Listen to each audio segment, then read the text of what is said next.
दोस्तों, आप सल्लल्लाहु अलैहि वसल्लम की 5 खूबसूरत अहादीस जिनका हम सबको इल्म होना चाहिए। आप सल्लल्लाहु अलैहि वसल्लम की खिदमत में एक सहाबी हाजिर हुए और अर्ज करने लगे कि या रसूलल्लाह सल्लल्लाहु अलैहि वसल्लम, मेरे और मेरे घर के बीच में बहुत सारे दरख्त हैं, बहुत सारी झाड़ियां हैं, मैं अंधा भी हूं और मुझसे चला भी नहीं जाता, क्या मैं नमाज घर में बैठकर पढ़ सकता हूँ? तो आप सल्लल्लाहु अलैहि वसल्लम ने उस शख्स से एक सवाल फरमाया कि मुझे बताओ कि क्या तुम्हारे घर में आज़ान की आवाज़ पहुँचती है? तो वो सहाबी कहने लगे कि या रसूल अल्लाह, जी हाँ, मेरे घर में आज़ान की आवाज़ पहुँचती है। तो आप सल्लल्लाहु अलैहि वसल्लम ने पता है क्या इरशाद फरमाया? आप इरशाद फरमाने लगे कि फिर तुमको मस्जिद में ही आकर नमाज अदा करनी होगी। अब सोचने की बात यह है कि उस सहाबी के पास 6 जेन्युइन रीजन थे कि वो घर में नमाज अदा कर सकता। नंबर 1, वो नाबीना है। नंबर 2, मस्जिद से घर दूर है। नंबर 3, कोई लाने आने वाला नहीं है।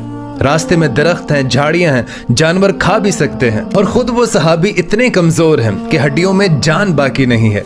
ये सारे उज़र उस सहाबी के पास मौजूद थे, लेकिन फिर भी अल्लाह के नबी ने उन्हें घर में नमाज पढ़ने की इजाजत नहीं दी, जबकि हमारे नबी पाक रहमतुल आलमीन है। अब सोचना आपने है कि क़यामत वाले दिन अल्लाह के सामने ऐसा कौन सा उज़र आप पेश करेंगे कि या अल्लाह, मैं इस वजह से नमाज नहीं पढ़ सका। और फिर आप सल्लल्लाहु अलैहि वसल्लम ने इरशाद फरमाया कि देखना, नमाज ना छोड़ना।